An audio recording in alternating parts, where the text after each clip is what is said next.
Okay, so today I'm going to talk you through 12 tips on how you can get started in your property business, no matter what your property business is. And how do I know those tips? Well, we did over 200 deals, £45 million worth of property sourced for 30 million quid.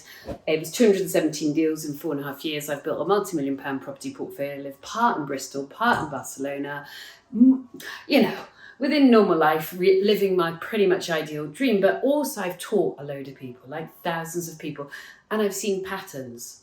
And so if you want to follow the patterns, if you want to get to your property business as fast as you possibly can, here are the 12 important tips for you to get started in your property business. The first one is time. Everybody thinks that money is the game changer. So I want you to write down, number one, time.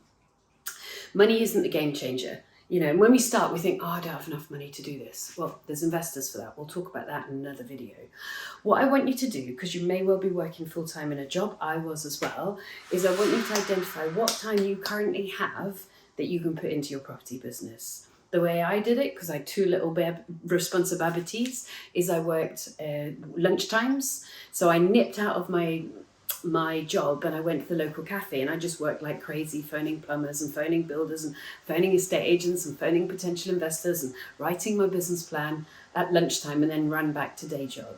I did evenings and I did weekends. I kept Sundays sacrosanct. So whatever the time is, work out how much time you've got. And then the other thing you're going to do is look at your life and go, all right, where can I make some time? So if you watch telly, maybe just leave the box sets for when you're financially free. Yeah.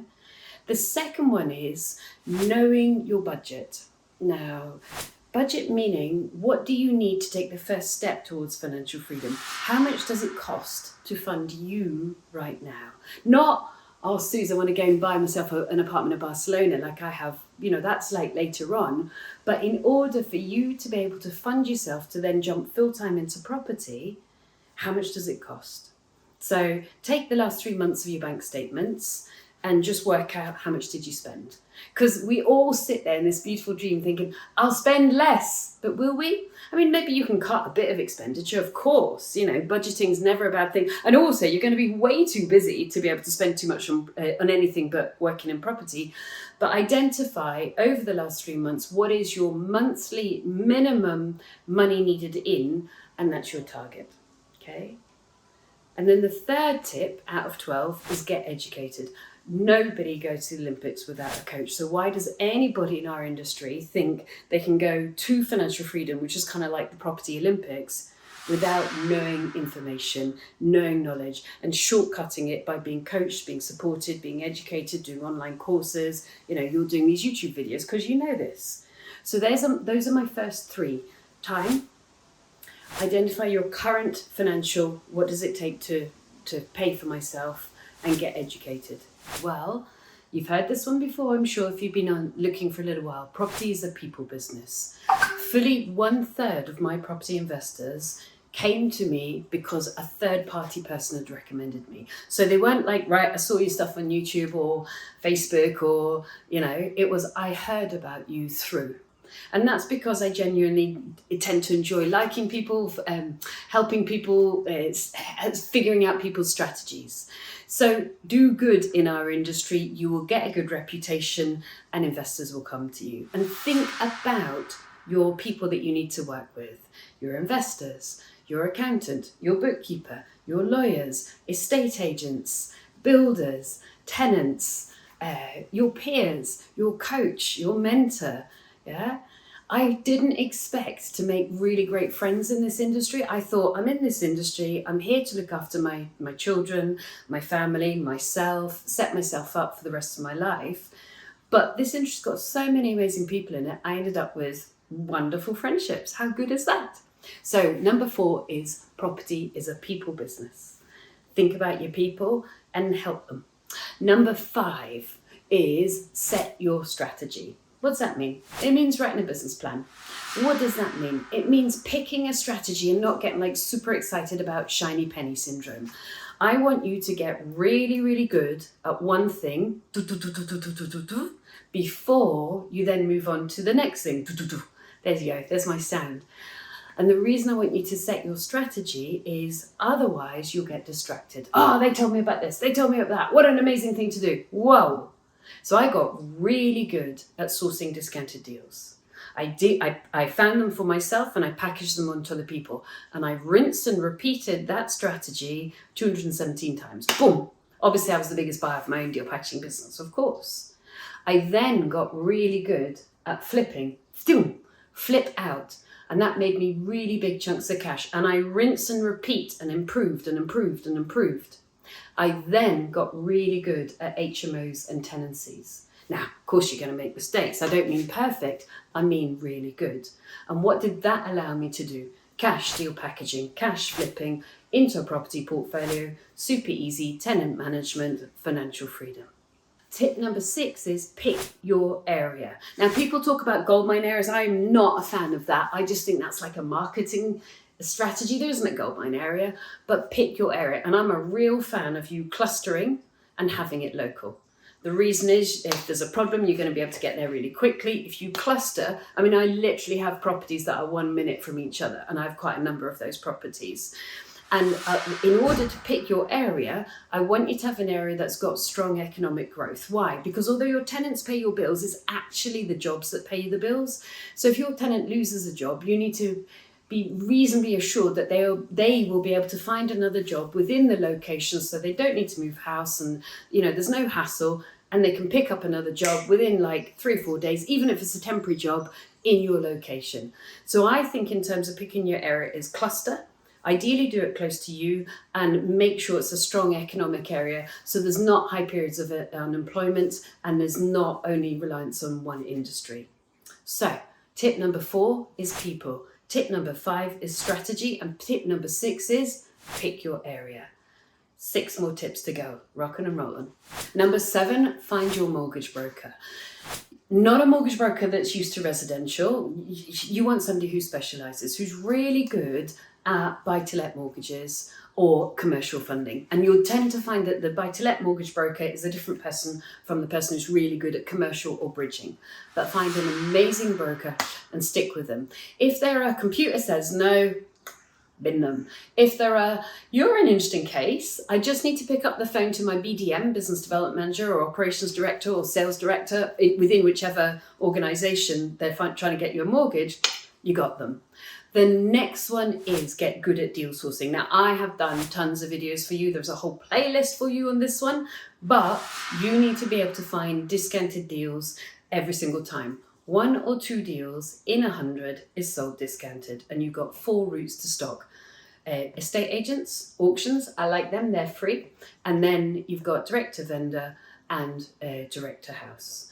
I tended to stick with the first 2. They were very successful. The second 2 for me cost quite a lot of money, took quite a lot of time. I prefer you to go direct to vendor and direct to house. The 9th tip for you is know what your end game is. Not only your end game for your personal, but I'm talking about the end game for the property. Property is an illiquid asset. That means that you can't turn it into cash really quickly. I mean, you know this, it takes 2 to 3 months to get a mortgage. It takes, a couple of months to get a property sold. You can't be like, I'll buy that house, great, I'll give you the cash tomorrow, unless the person's got cash, which is really unlikely. So it's like a great big ship that you're turning around. So what happens if something goes wrong, the market changes, you don't find a buyer, you need to understand your different exit routes. So exit route A would be flipping. Exit route B would be renting it on a single let. Exit route C would be renting it on an HMO, perhaps. Exit route D would be renting it on service accommodation. Exit route E would be renting it out to the council.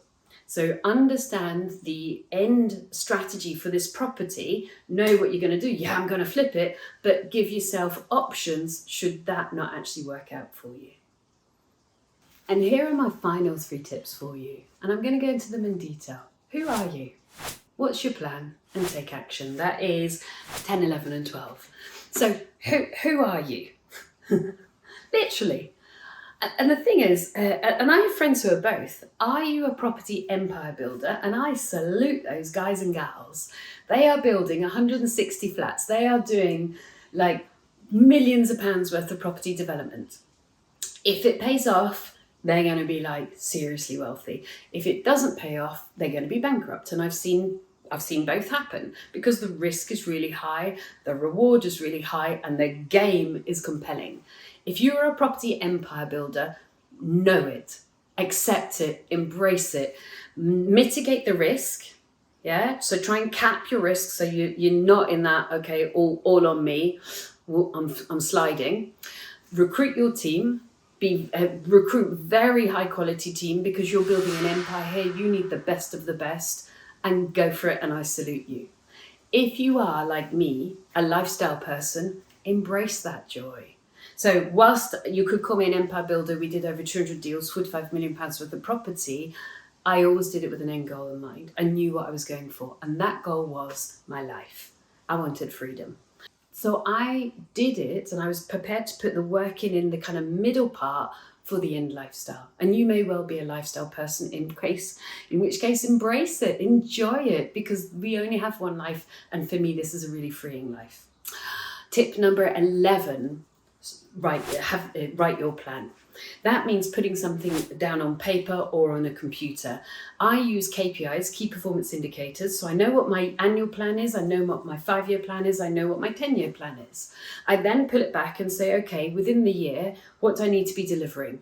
So in order to do what does that need to be? So if you're starting out, it'll be how many phone calls, how many viewings, how many offers, how many cards are you collecting, how many investor meetings are you running, how many phone calls with investors are you doing, and how many investors have you got, how many joint ventures are you doing, how many flips are you doing, how many package deals are you doing, and how many houses are you buying yourself. Later on, for me, it's more about property maintenance, isn't it? It's how much am I paying off on my houses, because I have multiple houses paid off, because remember, I'm lifestyle, I like freedom, I don't like banks owning me. So how many houses have I paid off? What is my profitability? How much extra do I pay off every month? And that's controversial. We can talk about that in another video. What is my repair cost? Is it under 10% of rent roll? If so, great, I'm happy. If not, I'm really unhappy. What is my management cost? What is my additional operational costs? And I just make sure that hits the KPIs. So you'll have KPIs to fit your part of your business, but write a plan and then stick to it. Or if you're not sticking to it, analyze why and then readjust. And then finally take action. This won't happen without you taking action. So although it'll be frightening and nerve-wracking, and you'll find that friends and family who love you will be like crabs in a bucket. I don't mean they do it with kindness and love. They're worried about the risk you're taking, so they're trying to pull you down again. Careful, careful. You have got to take action. At some point, you've got to commit and say, I am in, I am taking action. Yes, there's a risk, but I'm going to mitigate the risk and I'm going for this, because otherwise, nothing changes. So those are my 12 tips for you. If this has been useful, I have so many other videos, as you know, so make sure you like and you subscribe the channel so you don't miss out on new videos. And also have a look at my website. It is packed with good information for you. It is called thegoodpropertycompany.co.uk. See you soon, and most importantly, good luck. You absolutely can do this. Good luck to you. I hope you enjoyed that vid. There is 101 lessons pack if you haven't downloaded it already, 102 pages, I don't stint. If you just click on the link over there, you can download it now.